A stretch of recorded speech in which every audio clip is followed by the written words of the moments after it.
Uma das redes sociais mais populares e influentes do mundo tem um novo dono. O bilionário sul-africano Elon Musk comprou 100% do Twitter após semanas de negociações. O valor total pago pela aquisição da empresa foi de 44 bilhões de dólares, o que dá cerca de 214 bilhões de reais. Uma das redes sociais mais populares entre os formadores de opinião do Brasil foi comprada pelo bilionário Elon Musk. O Twitter aceitou ali entregar o seu controle ao bilionário Elon Musk numa negociação de mais de 40 bilhões de dólares. A fortuna de Musk vem das suas duas principais empresas, a montadora de carros elétricos Tesla e a companhia de viagens espaciais SpaceX. Neste ano, a revista Forbes colocou o bilionário no topo da lista de pessoas mais ricas do mundo, com uma fortuna avaliada em cerca de R$1 trilhão. O agora trilionário Elon Musk passou a ocupar pela primeira vez o topo do ranking anual das pessoas mais ricas do mundo.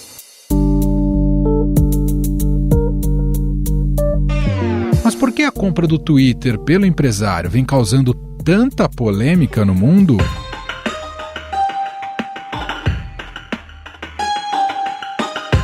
Segundo Musk, a aquisição da rede social não está relacionada a dinheiro, mas sim com a criação de uma plataforma que seja uma arena de livre discurso. Em um comunicado conjunto sobre o anúncio da compra, Musk ressaltou: a liberdade de expressão é a base de uma democracia em funcionamento e o Twitter é a praça pública digital onde são debatidos assuntos vitais para o futuro da humanidade. O empresário vinha questionando se a rede social estava fazendo o suficiente para proteger a liberdade de expressão de seus usuários. Musk foi além e disse que o Twitter não deve regular o conteúdo além do que é exigido pelas leis dos países em que opera. E acrescentou ainda que quer promover um discurso livre e aberto, já que ele considera a plataforma um lugar essencial para compartilhar pontos de vista. Ele nem assumiu e já prometeu que a liberdade de expressão será a base de uma democracia do funcionamento. E o Twitter, segundo ele, que é a praça da cidade digital, onde são debatidos os assuntos vitais para o futuro da humanidade, também será assim.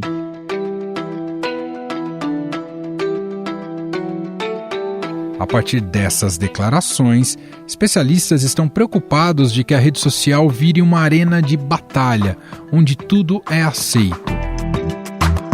Todas as redes sociais têm suas políticas de moderação de conteúdo que são pensadas como formas de tentar coibir desinformação e barrar discursos de ódio. E ele é um histórico defensor de menos moderação nas mídias sociais. E a expectativa é que, uma vez que ele assuma o comando total da empresa, que ele tire alguma dessas medidas de moderação e o Twitter modere menos, sobretudo as políticas de desinformação. Boa parte dessas restrições é feita de forma automática, por robôs através de inteligência artificial, e outros dependem da moderação humana para serem retirados.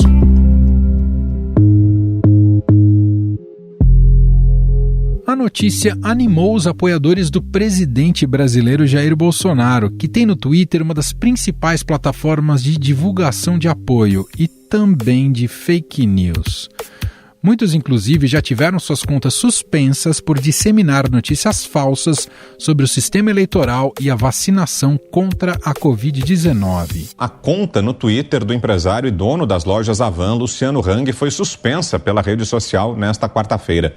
Em 2020, o empresário já havia sido bloqueado tanto no Twitter quanto no Facebook por ordem do ministro do STF, Alexandre de Moraes, em decorrência do inquérito das alegadas fake news. Um exemplo é o deputado federal Daniel Silveira, que foi condenado à prisão e à perda de mandato pelo STF por ameaçar o ministro Alexandre de Moraes, e logo depois indultado pelo presidente Jair Bolsonaro. Encerrada a sessão que determinou a condenação do deputado Daniel Silveira, condenado por agredir, usar palavras chulas contra ministros do Supremo Tribunal Federal.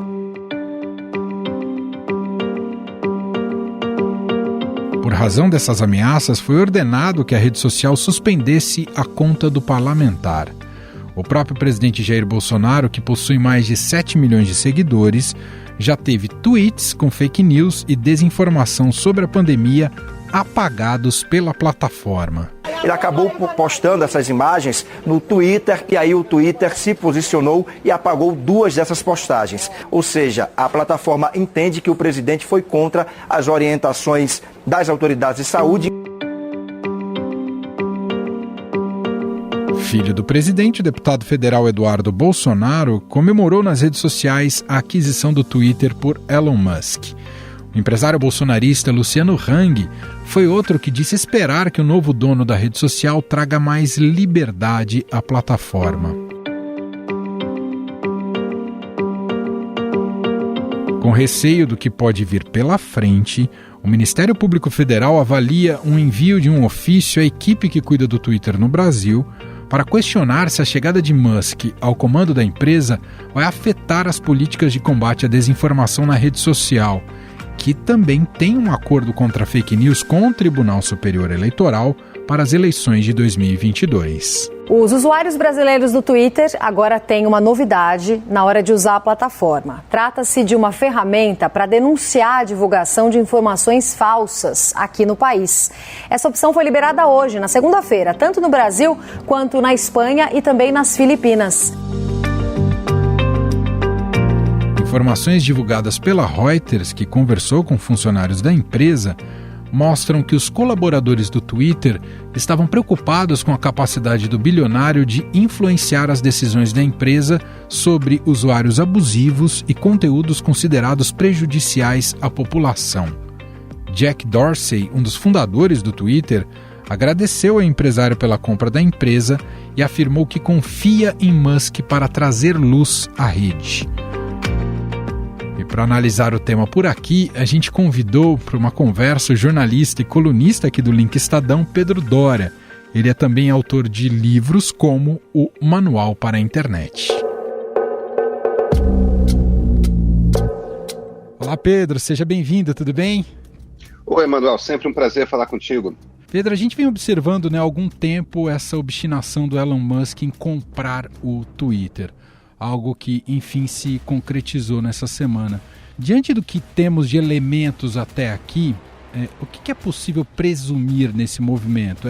É apenas uma jogada empresarial e, portanto, de natureza meramente financeira, ou há um plano simbólico e até de poder mais ambicioso por trás dessa aquisição?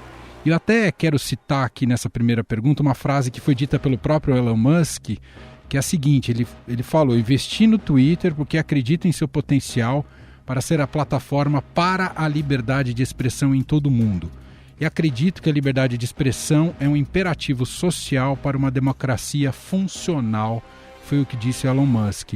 Sem atribuição de autoria, como eu fiz agora, Pedro, isso chega até a parecer que saiu da boca de um bolsonarista. E aí eu queria te ouvir se nesse aspecto é que torna nebuloso o futuro do Twitter. Emanuel, eu vou ser muito cuidadoso aqui, porque acho que a maneira como a twittosfera, ou seja, as pessoas que estão no Twitter receberam a notícia, pode frustrar uma quantidade muito grande de pessoas. O que eu quero dizer com isso? Existe isso, não é só no Brasil, essa extrema-direita populista celebrou muito. E uma quantidade muito grande de pessoas que se coloca no campo democrático está encarando isso como o terror, como o fim. Eu teria muita cautela dizendo, antes de tudo, que nós não temos elementos o suficiente para saber o que o Musk deseja com o Twitter. Você tem razão, Emanuel, quando você fala aí, começa a usar esse termo, né, liberdade de expressão, e anexar ela à boca de um bolsonarista. Você poderia estar falando na boca de um trumpista nos Estados Unidos, não é? Porque, de fato, esses movimentos autoritários populistas capturam o vocabulário da democracia liberal, dão um golpe de judô nele e forçam dentro de um padrão que se aproxima de movimentos autoritários, antidemocráticos e liberais. Mas a primeira coisa que a gente deve dizer é o seguinte, mesmo nos Estados Unidos, Elon Musk não é um trumpista. O Musk, por exemplo, é um cara que defende de forma extremamente intensa a legalização de drogas, que é a coisa que o reacionarismo americano odeia. É uma das ideias que você vai ver essa turma da extrema-direita imediatamente do outro lado. O Musk, inclusive, uma das brincadeiras que ele fez agora nas reuniões de conselho do Twitter, todo mundo vai ficar fumando maconha, entende? Aliás, o próprio preço que ele ofereceu por ação, R$54,20, esse 4,20 aí, isso é do jargão da cultura da turma da cannabis, que quer dizer justamente, o 4h20 da tarde é o momento de você acender um cigarro. Então, primeira informação o Musk não é um trumpista. Ele também não é uma pessoa de esquerda, muito pelo contrário. Ele se classifica como um libertário. O libertário mais famoso do Vale do Silício é um ex-sócio dele, que é o Peter Thiel. O Musk é uma das pessoas que, como o Peter Thiel, fez fortuna na venda do PayPal. Eles produziram esse primeiro sistema de pagamentos da internet. E quando se refere ao Thiel e refere ao seu libertarianismo, o Musk imediatamente se vira e fala, agora, eu não sou libertário ao ponto do Peter Thiel. Quer dizer, ele já cria ali, a gente não sabe precisar o que ele quer dizer com ser libertário, mas a gente já cria ali uma distância. Ele não se vê como um radical. Aliás, ele fala com muita frequência que ele se vê como um moderado político. Então, vamos tentar definir o que é isso. O que é ser libertário, Emanuel? Existem duas maneiras de você encarar o conceito de liberdade. Uma é você ver liberdade como algo inato. A sua liberdade, Emanuel, pertence a você. Eu sou, por natureza, livre a partir do momento que eu sou um ser humano. A outra maneira de você encarar a ideia de liberdade é você compreender a liberdade como algo que tem que ser garantido externamente. Por exemplo, é necessário que exista um Estado para garantir que todos vão usar da sua liberdade com tranquilidade. A diferença entre uma ideia e a outra é a seguinte. Se você é uma pessoa muito forte e você é uma pessoa muito fraca, talvez você precise de uma terceira pessoa para garantir que a pessoa muito forte não vai oprimir a pessoa muito fraca. Se você acha que liberdade é apenas algo que te pertence, a gente meio que está num mundo selvagem em que ninguém vai defender aqueles que são mais fracos de qualquer sorte de opressão, da opressão da empresa privada, da opressão do Estado. Um liberal, no sentido iluminista, no sentido que vem junto com a expressão democracia liberal, ele leva em consideração as duas concepções do termo liberdade. Ele parte do princípio de que a liberdade é inata, pertence a você, Manuel. Você é livre porque você é um ser humano. Mas ele também parte do princípio de que é necessário um Estado para garantir que as pessoas que, por alguma circunstância, estejam mais frágeis na sociedade, não possam perder a sua liberdade por conta de alguém que esteja armado, alguém que tenha muito dinheiro, ou qualquer outra forma de poder que você possa manifestar. Um libertário, não. Um libertário vê o Estado sempre como opressor, sempre como uma estrutura que está tentando coibir a sua liberdade.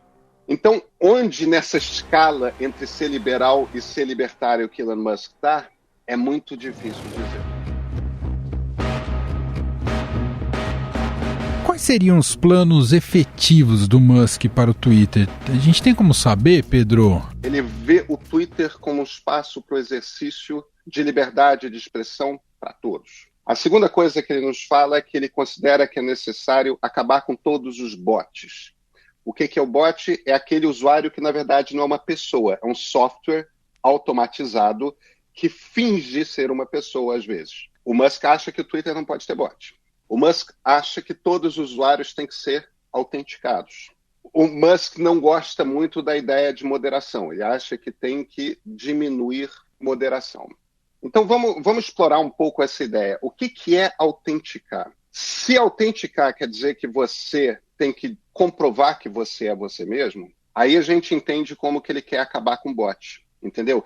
Que no fim das contas ele está querendo de você um documento, correto? Sim. Então, para cada arroba no Twitter, você vai ter atrelado um CPF. Essas duas ideias são ideias muito interessantes e poderosas. Outra coisa que o Musk fala que quer tornar aberto o algoritmo. O que é o algoritmo? O Twitter não é uma força da natureza. Quando você está dentro do Twitter, isso vale para o TikTok, isso vale para o Facebook, isso vale para o Instagram, isso vale para a rede social que você imaginar. Os vídeos, os textos, as fotos, os tweets, os conteúdos que chegam a você, tem um algoritmo de inteligência artificial que escolhe o que vai apresentar para você. O Musk está dizendo que o algoritmo do Twitter tem que ser público. É claro que eu e você, que somos jornalistas, a gente não consegue ler aquilo.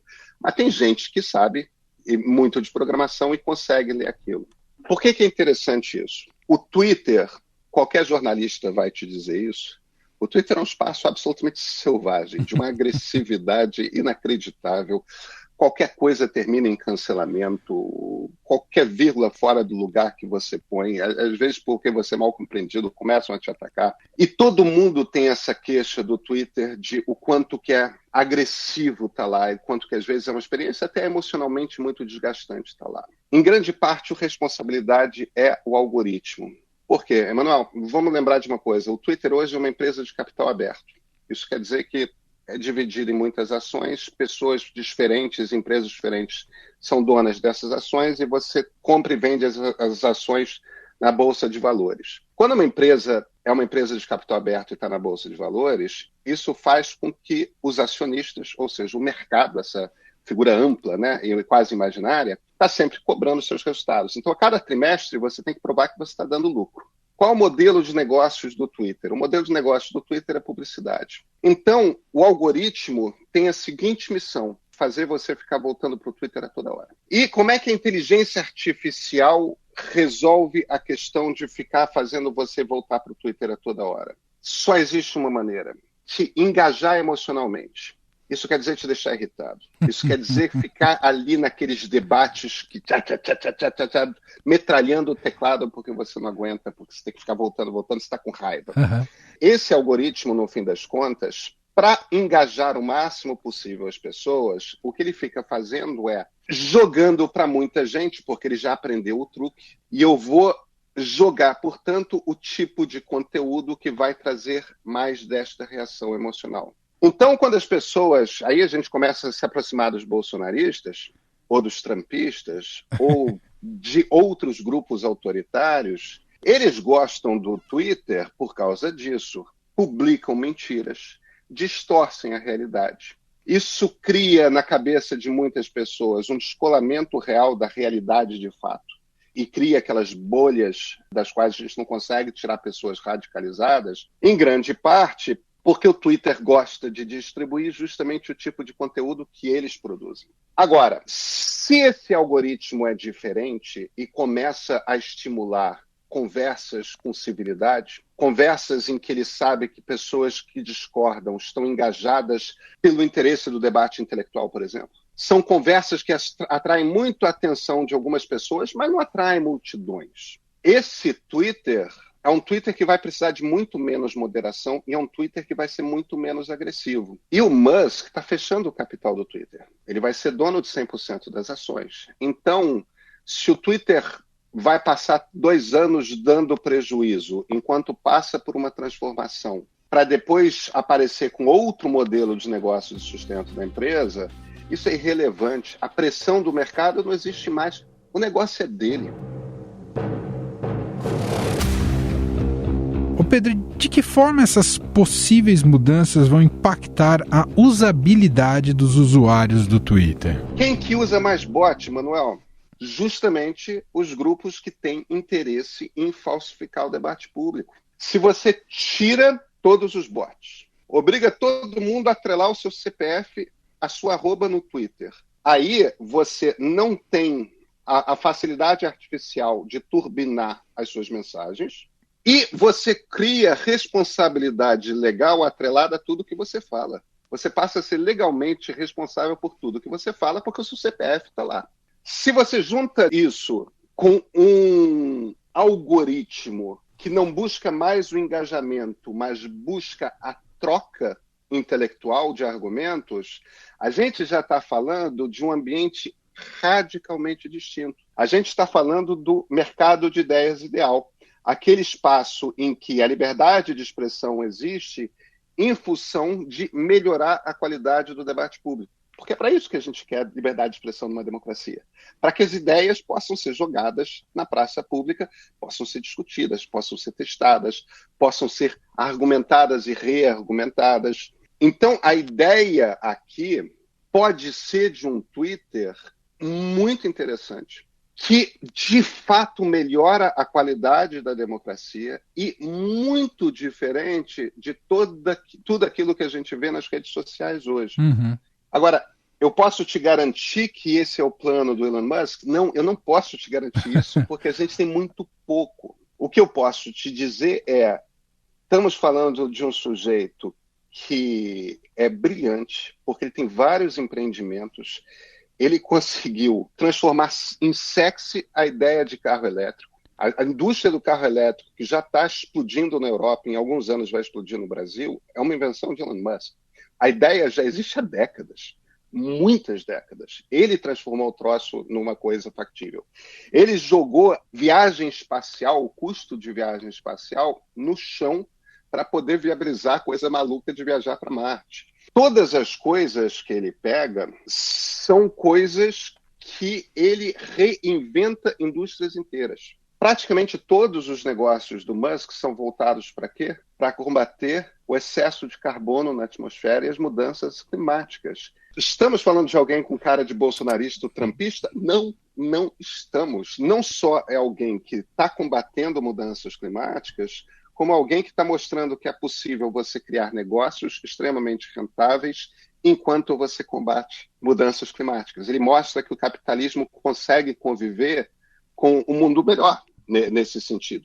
Só te fazer uma última pergunta, Pedro. O fato, e aqui envolve não só o Twitter, mas o fato das redes sociais terem esse papel quase, não diria central, mas muito importante na arena política, e o Twitter desempenha isso, é porque a gente vive uma espécie de era das narrativas. O poder hoje, ele está atrelado a quem tem o monopólio do discurso histórico, Pedro? Eu acho que a gente está, de fato, em grande parte por conta O Jonathan, eu escrevi isso na minha coluna do Estado na última sexta-feira. Tem esse psicólogo social muito interessante americano, Jonathan Haidt. Ele faz uma observação que é o seguinte: em 2009 é o ano que o Twitter lançou o botão de retweet e o Facebook lançou o joinha, né? O botão de like, de curtir. Aí depois o Facebook implementou o compartilhar e o Twitter botou o coraçãozinho, que são os equivalentes, né? Isso fez com que plataformas que eram plataformas de comunicação passassem a ser plataformas de promoção pessoal. As pessoas, por conta do joinha e do curtir, começaram a querer publicar coisas que fossem atrair muitos likes. E começaram a publicar coisas que atraíam muitos compartilhamentos. Isso começou a ser o valor. Isso quer dizer que as pessoas cada vez mais estão preocupadas em agradar ao seu grupo. E isso começa a criar várias bolhas, cada qual vivendo a sua realidade. Uma democracia não é possível se a gente não consegue chegar a um acordo a respeito de quais são os fatos e quais são os problemas dados. Em cima dos problemas, a gente vai discordar de quais são as soluções, entende? Mas a gente vai ser capaz de conversar a respeito dos problemas nos baseando em cima dos mesmos fatos. Quando a gente cria várias, é isso que você está chamando de narrativas, que eu chamo de realidades paralelas, quando cada um está vivendo na sua realidade, uma democracia começa a se tornar inviável. Então, eu não acho que seja um problema do momento histórico, eu acho que é um problema tecnológico, é uma opção que algumas poucas empresas tomaram, e como essas poucas empresas monopolizam a conversa que nós temos a respeito das coisas públicas, em quase todas as democracias do Ocidente, todas as democracias do Ocidente têm um problema.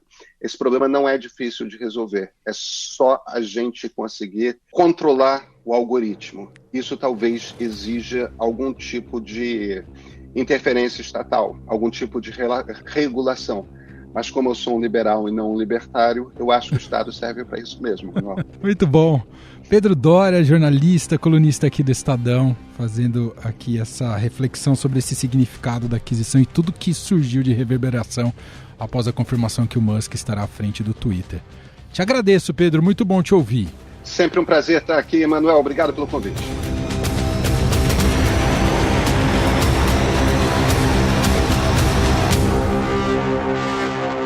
Estadão Notícias.